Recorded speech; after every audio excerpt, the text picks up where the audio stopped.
ایک شخص بڑا گنہگار، پچھلی امتوں میں کا واقعہ بیان کیا، مشکات کی روایت ہے، ایک شخص بڑا گنہگار تھا. جب اس کی موت کا وقت آیا،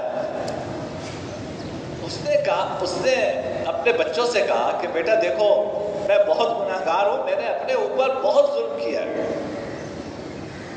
میں اگر مر جاؤں تو تم مجھے جلا دیں،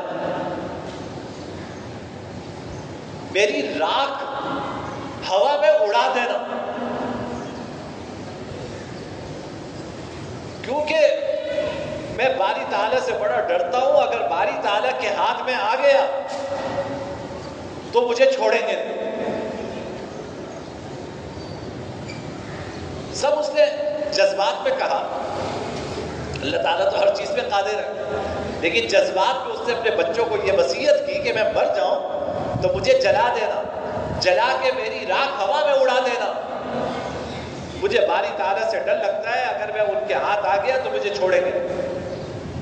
حدیث میں آتا ہے مر گیا، بچوں نے جلا دیا، اس کی راکھ ہوا میں اڑا دی. باری تعالیٰ کے لیے تو صرف ایک کن کہنا ہے، فیکون، وہ کام ہو جاتا ہے. باری تعالیٰ نے کائنات کو حکم دیا کہ اس کی راکھ جمع کر کے سب لاؤ. اللہ نے وہ راکھ جمع کر کے اس کو زندہ کیا. اس انسان کو پوچھا یہ تم نے کیوں کیا تھا؟ اس نے کہا من خشیتک یا رب، تیری خشیت کی وجہ سے کیا تھا. باری تعالیٰ نے فرمایا کہ اچھا تم یہ سمجھتے تھے کہ میں وہ ذات ہوں جس کا خوف دلوں میں ہونا چاہیے؟ کہا یا رب یہ تو میں سمجھتا تھا. کہا میں تمہاری مغفرت کر دیتا ہوں، میں تمہاری آج مغفرت کر دیتا ہوں. بھائی اتنی رحیم اور کریم ذات ہے ہمارا رب، اتنا رحیم ہے، اتنا کریم ہے. حدیث میں آتا ہے جب انسان بارگاہ الہی میں صدق دل سے توبہ کرتا ہے، اللہ سے معافی مانگتا ہے، تو فرمایا اللہ کو اتنی خوشی ہوتی ہے، اتنی خوشی ہوتی ہے. تم اس کو ایک مثال سے سمجھو. حضور نے فرمایا کہ ایک شخص جنگل و بیابان میں ہے، ایک اونٹ پہ سفر کر رہا ہے، آرام کے لیے صحرا میں کہیں رکا، ایک درخت کے نیچے لیٹا. جب آنکھ کھلی دیکھا کہ اس کا اونٹ اور اس کے اوپر جو سامان ہے، اونٹ سامان سمیت غائب. اب صحرا، نہ پانی، نہ کھانا، نہ سواری، تلاش کیا کچھ نہیں ملا. دوبارہ مایوس ہو کر اس درخت کے نیچے آیا کہ اب موت کا انتظار ہے، بس اور کچھ نہیں. فرمایا کہ وہ لیٹا، آنکھ بند ہوئی، دوبارہ آنکھ کھلی تو دیکھا کہ اونٹ سامان سمیت موجود ہے. آپ نے فرمایا کہ دیکھو اس شخص کو اس اونٹ کے ملنے پر کتنی خوشی ہوتی ہے. فرمایا کہ جب بندہ اپنے رب کی طرف لوٹ کر آتا ہے، رب کو اس سے زیادہ خوشی ہوتی ہے.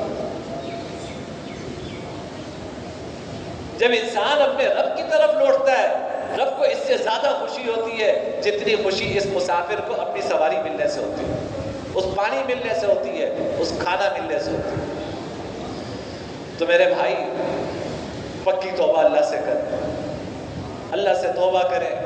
اور توبہ میں نے عرض کیا کہ جو ماضی میں کیا ہے اس پہ ندامت ہم سب کو ہے کہ یا اللہ غلط کیا، پتہ نہیں نہ جانے کیا کیا گناہ کیے، یا اللہ نہیں کرنے چاہیے تھے، اس پہ ندامت ہے. اور جو حال ہے اللہ کا شکر ہے کہ گناہ چھوڑے ہوئے ہیں آپ نے، اور آئندہ نہ کرنے کا عزم کریں کہ آئندہ میں نہیں کروں گا. لیکن اور یہ نہ سوچے کہ پھر ہو جائے گا، یہ نہ سوچے پھر ہو جائے گا. اگر پھر ہو جائے گا پھر اسی طرح توبہ کریں گے، دوبارہ ہو جائے گا پھر توبہ کریں گے، اللہ اسی طرح معاف کرے گا. اور اس کی نیت رکھو بھائی کہ جن حقداروں کی حق تلفی کی ہے ان سے معافی مانگیں گے یا ان کا حق ادا کریں گے. اللہ اپنا حق تو معاف فرما دیتے ہیں، بندوں کا حق اللہ اس وقت معاف فرماتے ہیں جب یا تو آپ حق ادا کریں یا اس سے معافی مانگیں. تو عزم تو کر لینا ابھی انشاءاللہ.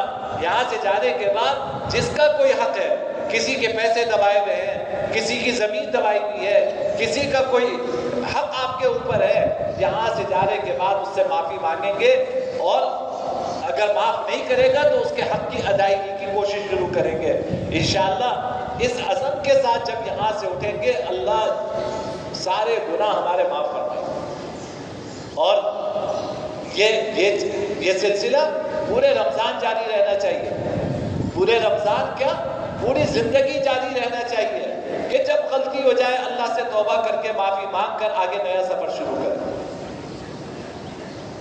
اللہ تعالی ہم سب کے گناہوں کو معاف فرمائے۔ دوسری بات صدقہ فطر کے حوالے سے بھائی یہ سمجھ لیں کہ ہر صاحب نصاب شخص پر اس کا اپنا بھی صدقہ فطر واجب ہے اور اپنے نابالغ بچوں کا بھی واجب ہے، یعنی